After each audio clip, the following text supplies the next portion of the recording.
Welcome, everyone. I am back with part two in the characteristics of grief. But before I get into the chapter, I wanted to switch it up again and give the virtue first instead of normally at the end. And this one is by Jerry L. Mercer called "The Joy of the Spirit." The selfless love to which God calls you and me produces a deep joy in our hearts. This joy or happiness of the Spirit has three dimensions. Joy is the assurance of faith that we are acceptable to God and that God's good providences are working on our behalf. This joy is the inner calm produced by confidence in God.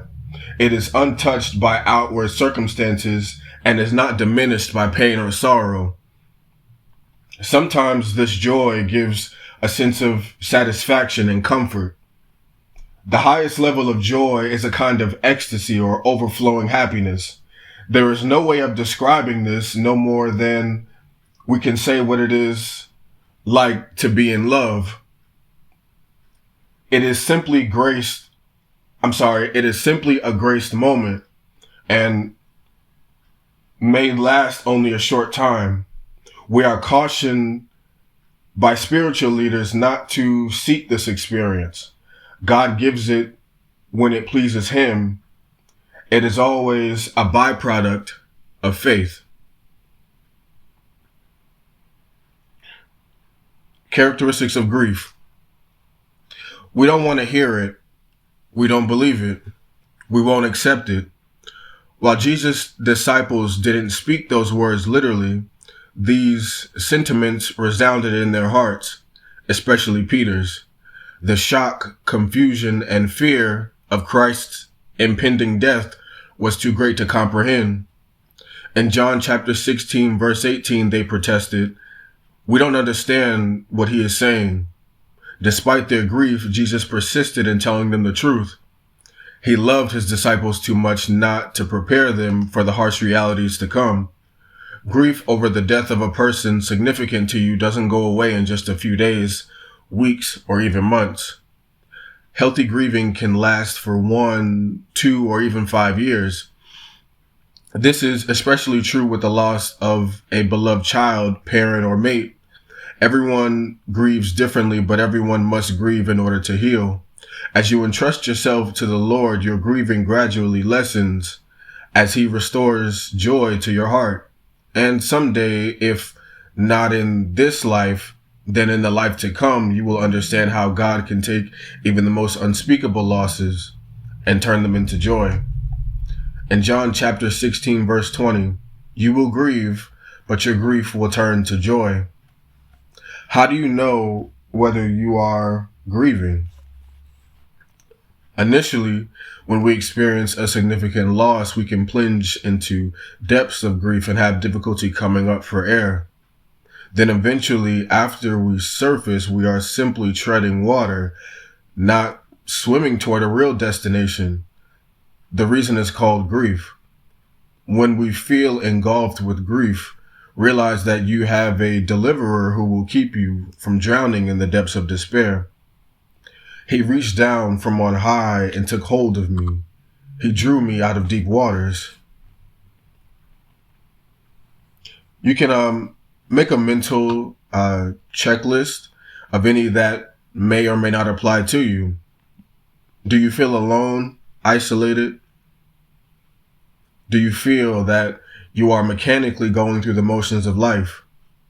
Do you feel resentful toward God for allowing your loss? Do you ask why over and over again? Do you feel overwhelmed, not knowing what to do or where to turn? Do you feel emotionally distraught because of your loss? Do you have frequent daydreams about your loss? Do you feel angry or bitter over your loss? Do you have difficulty forgiving those who caused your loss? Do you frequently dream at night about your loss? Do you see life as an empty struggle without much reward? Do you feel helpless knowing how much others must also be suffering? Do you wonder what kind of God would allow your loss?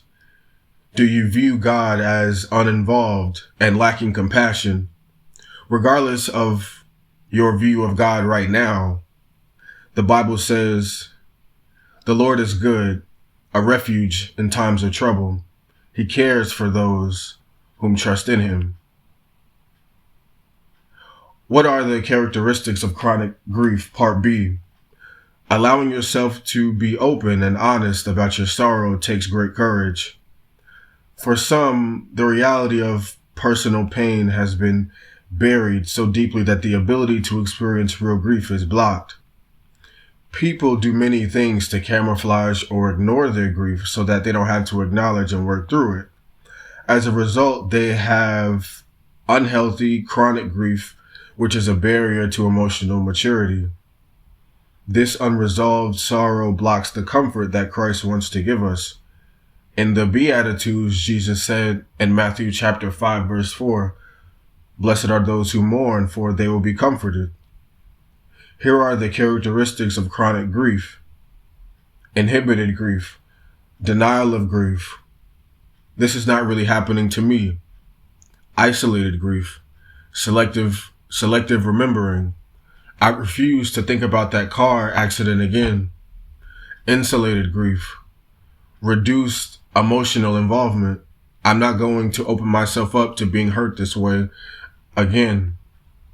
Intellectualized grief, rationally explaining events. It could have been worse. Inverted grief, returning to immature ways of responding. I can't believe it. I just had a temper tantrum like one I had when I was 5 years old. Immortalized grief, inability to let go of the loss. He will always be a part of everything in my life. What are the stages of healthy grieving? Emotional complications occur when we block the natural process of grieving. You may have made these statements to yourself: "I need to get my act together. I've got to snap out of it. I should be handling this better." These self-deprecating thoughts reveal unrealistic expectations about grieving and a failure to understand the grief process and the slow journey of restoration. While stages of grief do exist, they are not stair-step stages that you walk through in a specific order. In truth, people don't go through the various stages in a predictable fashion. Each person is unique in terms of his or her grieving.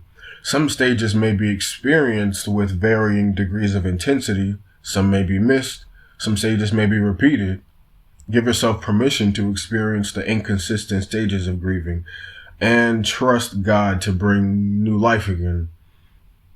In Psalm 71, verse 20, "Though you have made me see troubles, many and bitter, you will restore my life again. From the depths of the earth, you will again bring me up." Crisis stage. The stage of grief can last from 2 days to 2 weeks. In this stage, you are mechanically going through daily activities. You will experience many of the following symptoms: anxiety, fear, exhaustion, feeling trapped, appetite loss, sleep loss, confusion, denial, disturbing dreams, limited concentration, shock and numbness, and uncontrollable crying. My eyes will overflow unceasingly without relief. Lamentations chapter 3, verse 49. Crucible stage. This stage can last up to a year, 2, or more, perhaps even until death if grief is not resolved. This time of sorrow is usually accompanied by many of the following characteristics: anger, resentment, anguish, appetite loss, sleep loss, bargaining with God, depression, sadness, guilt, false guilt, helplessness, lethargy, impaired judgment, loneliness, isolation, low self-worth, self-pity, victim mentality, intense yearning. My soul is in anguish. How long, O Lord? How long? Psalm chapter 6, verse 3. Contentment stage. This stage accepts the loss, leaving it in the past. This stage not only accepts that the present offers stability, but also accepts that the future offers new and promising hope. As this time approaches, the following characteristics will become more and more apparent: greater compassion toward others, new ability to leave the lost behind, new patterns for living, new purpose in life, new hope for the future, new contentment in all circumstances, greater acceptance of others, greater appreciation of others, greater humility before others, greater dependence on the Lord. In Philippians chapter 3, verse 13, including chapter 4, verse 11. One thing I do, forgetting what is behind, straining toward what is ahead, for I have learned to be content whatever the circumstances. What are the side effects of severe grief? When your heart breaks over a great loss, intense grief will touch every aspect of your life, your body, soul, and spirit. The effects of this intense grief will vary in degree, ranging from mild to severe, depending on where you are in the grieving process. While you will not experience all the effects, you will experience at least some of them. Realize that these effects are common to everyone who grieves and are temporary. As long as you face the pain of your loss and work through the grief process. In Psalms, David recounts both the bitterness of his grief and the assurance of God's presence. In Psalm 73, verses 21 through 24, my heart was grieved and my spirit embittered. I was senseless and ignorant. I was a brute beast before you, yet I am always with you. You hold me by my right hand. You guide me with your counsel, and afterward you will take me into glory. Physical effects: exhaustion, headaches, inability to sleep, indigestion, loss of appetite, stress-induced illnesses. Social effects: antisocial behavior, awkwardness, escape behaviors, excessive busyness, tensions in existing relationships, withdrawal. Emotional and mental effects: depression and anxiety, dreams about the deceased, forgetfulness and disorganization, guilt and anger, loneliness and withdrawal, threats of self-destruction and suicide. Spiritual effects: anger at God, doubting the love, fairness, and faithfulness of God, fear of God and dread about the future, inability to pray or read the Bible, withdrawal from spiritual activities, questions about why God allowed the loss. In Job chapter 3, verses 23 through 26, why is life given to a man whose way is hidden, whom God has hedged in? For sighing comes to me instead of food. My groans pour out like water. What I feared has come upon me. What I dreaded has happened to me. I have no peace, no quietness. I have no rest, but only turmoil.